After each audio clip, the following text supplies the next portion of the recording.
La visite est très attendue. Du 26 au 29 mars, Charles III et la reine consort Camilla fouleront le sol français pour quelques jours à Paris puis à Bordeaux. Buckingham Palace a récemment dévoilé leur prestigieux programme, recueillement sur la tombe du soldat inconnu, discours du roi au Sénat quand la reine participera au vernissage d'une exposition au musée d'Orsay, puis dîner d'État au château de Versailles, en présence d'Emmanuel et Brigitte Macron. Lors de son passage à Paris, le couple royal sera logé à l'ambassade britannique en France. Une tradition pour les membres de la famille royale britannique, Elisabeth II ayant aussi pour habitude de dormir au très chic 35 rue du Faubourg Saint-Honoré, à 2 pas de l'Élysée. Comme sa mère, Charles III est un amoureux de la France. Mais la défunte monarque et son fils aîné n'étaient pas similaires en tout point, notamment en ce qui concerne leur personnel. En effet, pas moins de 40 domestiques devraient accompagner le roi lors de son périple dans l'Hexagone.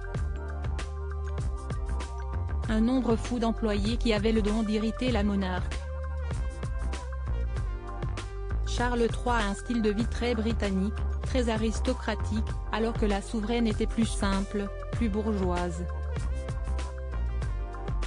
De son vivant, la monarque s'agaçait que son fils n'arrive avec plus de domestiques qu'elle quand ils allaient à Balmoral ou Sandringham, explique l'historien Kevin Guillot. Pas de délégation, de politiciens ou de personnalités donc, mais un nombre très important de valets, et autres majordomes, exclusivement au service du roi Charles III.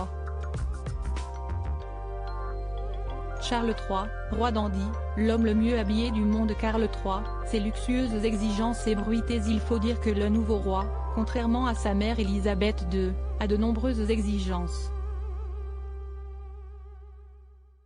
Son pyjama est repassé tous les matins, ses lacets sont repassés à plat avec un fer à repasser, le bouchon de la baignoire doit être dans une certaine position et la température de l'eau doit être juste tiède, avait dévoilé Paul Burrell, l'ancien majordome de Lady Diana. La cérémonie du brossage de dents n'est pas non plus à prendre à la légère.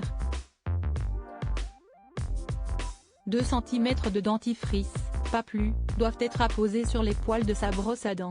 Tant de manies qui doivent être respectées à la lettre sous peine de provoquer l'irritation du roi. Charles III aime quand un plan se déroule sans accroc. L'affaire du buvard et de l'encrier au début de son règne en témoigne.